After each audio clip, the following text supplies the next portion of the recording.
বৃদ্ধাশ্রম থেকে এক মায়ের লাশ শ্মশানে পুড়িয়ে ফেরার সময় বৃদ্ধাশ্রম থেকে একটা লোক একটি চিঠি তার হাতে, ছেলেটির হাতে ধরিয়ে দিল। মায়ের চিঠি পেয়ে কিছু সময় থম মেরে রইল ছেলেটি। একটা গাছের নিচে গিয়ে বসলো। অতঃপর ধীরে সুস্থে সে খুলে সেটা পড়তে শুরু করলো। প্রিয় বাবা, তুমি আমার একমাত্র কলিজার টুকরো। না, কলিজার টুকরো বললে ভুল হবে, আমার পুরো কলিজাটাই তুমি বাবা। তোমাকে আমি অনেক ভালোবাসি। তুমি খুব ছোট থাকতে তোমার বাবা গাড়ি দুর্ঘটনায় মারা গিয়েছিল। তোমার অল্প বয়স। তোমার দাদু দিদা আমাকে আবার বিয়ে দিতে চেয়েছিল, কিন্তু তোমায় মানুষ করার জন্য আমি বিয়ে করিনি। তোমার ঠাকুমা আমাকে তাড়ানোর অনেক চেষ্টা করেছিল। ঠিকমতো খেতে দেয়নি, সব কাজ ঠিক করিয়ে নিত, কিন্তু খেতে দিত না।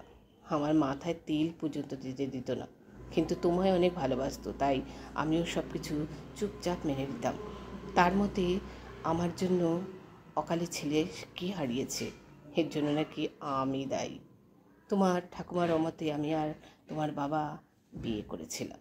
কত স্বপ্ন ছিল আমাদের, কিন্তু একটা দুর্ঘটনায় সব শেষ করে দিল। তোমার 5 বছর বয়সে তোমার ঠাকুমা মারা গেল। আমি তোমাকে নিয়ে একা হয়ে গেলাম। তিনি আমায় ভালো না বাসলে কী হবে? আমি তো ভালোবেসেছিলাম তাকে। তার কাছে তোমায় রেখে কাজ করতে যেতাম, আর এখন আমি একা হয়ে গেলাম। তিনি আমায় ভালো না বাসলে কী হবে?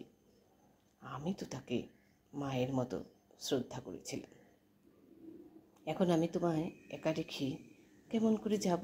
কত কষ্টে যে তোমায় মানুষ করেছি বাবা, তা তুমিও জানো না, আমি শুধু জানি।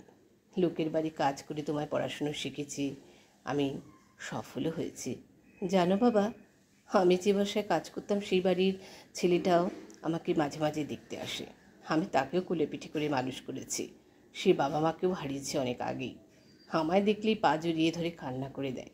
আমায় নিতে যেতে চায় তার কাছে, কিন্তু আমি যাই না। আমি কেন যাব?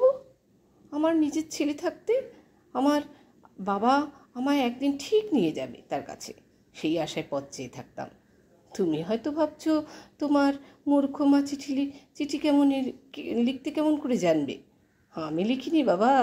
আমার সাথে একজন থাকতো জানো বাবা, সে 2 সন্তানের জননী, একজন পুলিশ আর একজন ডাক্তার। কিন্তু তার বাড়িতেও তার জায়গা হয়নি। সে একজন প্রাইমারি স্কুলের হেডমাস্টার ছিল। তার পেনশনের সমস্ত টাকা পয়সা রেখে তাকে এখানে রেখে গেছে, কিন্তু আমরা আশায় থাকতাম আমাদের ছেলেরা একদিন আসবে আমাদের নিয়ে যেতে। কিন্তু আফসোস, তোমরা আসলে না, নিজের ছেলেকে আমি মানুষ করতে পারিনি। তোমাকে আমি একজন শিক্ষক বানালেও আসল শিক্ষা তোমায় দিতে পারিনি। আমার কিছু গোছানো টাকা ছিল, আমি বৃদ্ধাশ্রমে দিয়ে বলেছি যে তোমার ছেলে যখন তোমায় এখানে রেখে যাবে, তোমায় যেন ভালো খাবার দেয়। তুমি তো খারাপ খাবার খেতে পারো না বাবা। আর মাছ রান্না করলে যেন মাছের মাথাটা তোমাকে দেয়। তারা আমায় কথা দিয়েছে দেবে। আমার অসুস্থতার খবর শুনেও তুমি আসোনি। শেষবার তোমায় দেখতে চেয়েছিলাম, কিন্তু তুমি আসলে না বাবা। তোমার উপর আমার কোনো অভিযোগ নেই, আমার কোনো রাগ নেই। তুমি ভালো থেকো বাবা। আমি তোমায় মাফ করে দিয়েছি, যতই হোক তুমি আমার সন্তান তো। আমি মাফ না করলে ভগবানও যে তোমায় মাফ করবে না। এইতে তোমার অভাগী মা। মায়ের চিঠি সংগৃহীত।